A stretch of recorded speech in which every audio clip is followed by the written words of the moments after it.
đọc lắm khói còng cuộc sống đây là nắng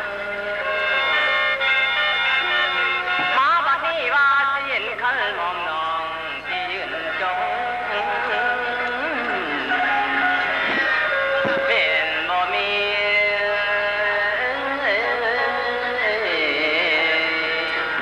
เมลบ่มีเดละนาย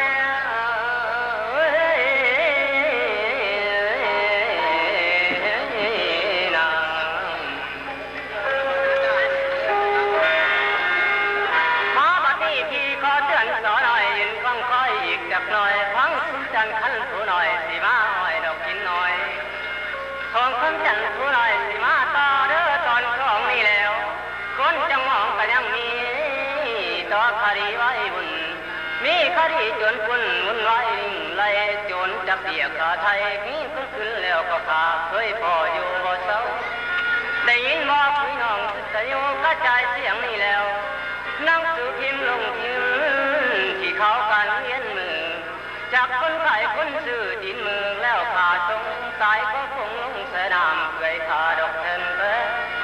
จนสินับมือเยอะ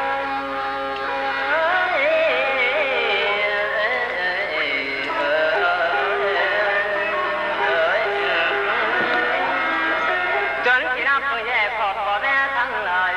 โทษถึงไปก็ยังเกิดนี้ก็มีแล้วโทษกระถิ่นพอมีจิตก่อนโทษถึงจิตก่อนบอกเคยคนดอกใจโทษกระถิ่นมาก่อนมาตัวตายนั้นจงห้องเบิ่งปะเลใส่เอาที่ไว้รอเด้อบางรอตัดไปมันน้อจำคอเหลือแต่ต่อแล้วจริงปล่อยมาเตือนสาวสำหน่อยที่มาแก่ดอกสวยกันจำเอาเด้อเล่น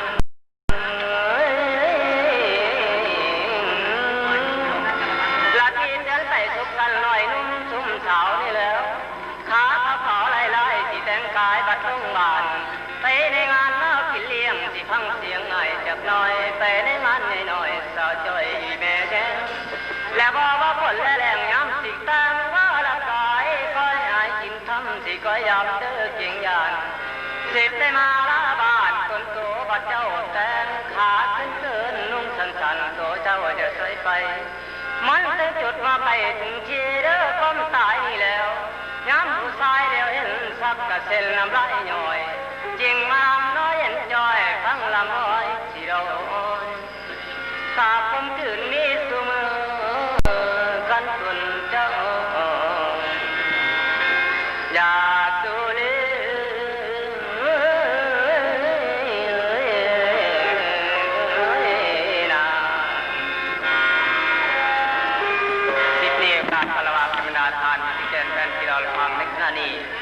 สมุนาตามเรียงของลานเองในน้ำและว่าจุฬาและยังมีตาและยายตาก็ได้ลบยายตาจะจากไปเพราะว่าเป็นคนใกล้เห็นใจอยู่ในกองดงกองป่าและยังมีแต่ยายคนเดียวทุกใครได้หาพุทธักหักน้ำใหม่หรือหาเสือกหามันเพื่อเลี้ยงชีวิตประจำวันพร้อมด้วยตาและยายบริขาดเมื่อนี้คิดแล้วว่าเป็นไปลาแม่ยายพร้อมด้วยบักจอยพนันไปหาทำดีทำการทำงานตามบ้านตามหัวเมืองต่างๆบางที่มีผู้ต้องการนี่คิดไปแล้วที่เดินทางไปหาแม่ทุกคน